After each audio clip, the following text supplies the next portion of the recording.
ये कहानी है ई के गांव की, जहां एक सास, उसके 2 बेटे और उसकी बहुएं रहती थीं। बड़ी बहू बहुत ही समझदार और अच्छी थी। वहीं छोटी बहू बहुत ही घमंडी थी।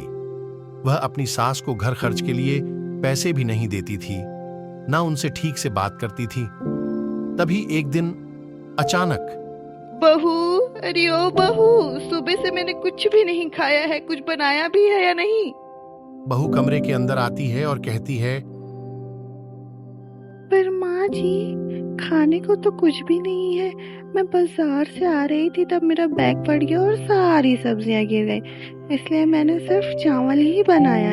तभी ये सारी बातें सुनकर छोटी बहू भी कमरे के अंदर आती है और कहती है, सुनकर बड़ा दुख हुआ माँ जी, पर अगर मैंने खाना बनाया होता तो मैं आपको जरूर दे देती। इतना कहकर छोटी बहू वहां से चली जाती है। और फिर अगले दिन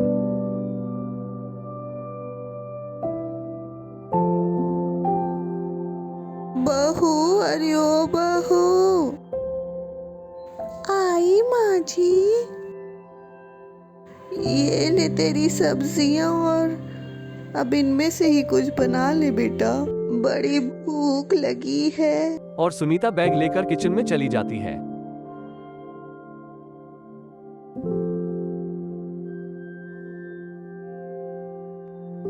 चलो अब सब्जियां निकाल कर कुछ बना लेती हूँ। तभी उस बैग से एक रोशनी चमकती है और 2 नोटों की गद्दियां निकलती है।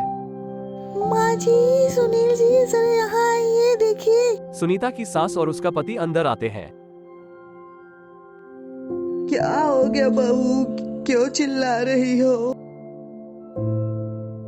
सुनीता, ये पैसे किसके हैं? कहाँ से आए? ये पैसे इस पर्स से निकले सुनील जी, जो माँ जी लेकर आई हैं।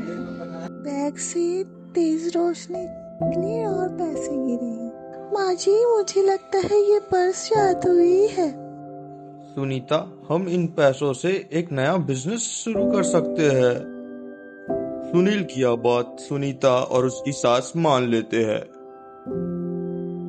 3 महीने बाद जादुई पर्स से निकले हुए पैसों का सही उपयोग करके सुनीता, उसके पति और उसकी सास अमीर हो जाते हैं।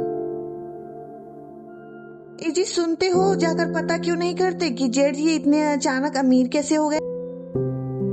तुम तो घर में रहती थी ना, तुमने ध्यान नहीं दिया, और वो लोग कहाँ से कहाँ पहुँच गए। आज जाकर पता करती हूँ कि उनके पास इतने पैसे आए कहाँ से। बस बहू, तुमने इस जादुई बैग से निकले पैसे का सही इस्तेमाल किया। तुमने समझदारी का काम किया है। हाँ जी, ये आप दोनों के सहयोग के बगैर नहीं हो पाता। और सुनीता और उसकी सास की ये बात अनीता सुन लेती है और वहां से चली जाती है। आगे की कहानी देखिए पार्ट 2 में।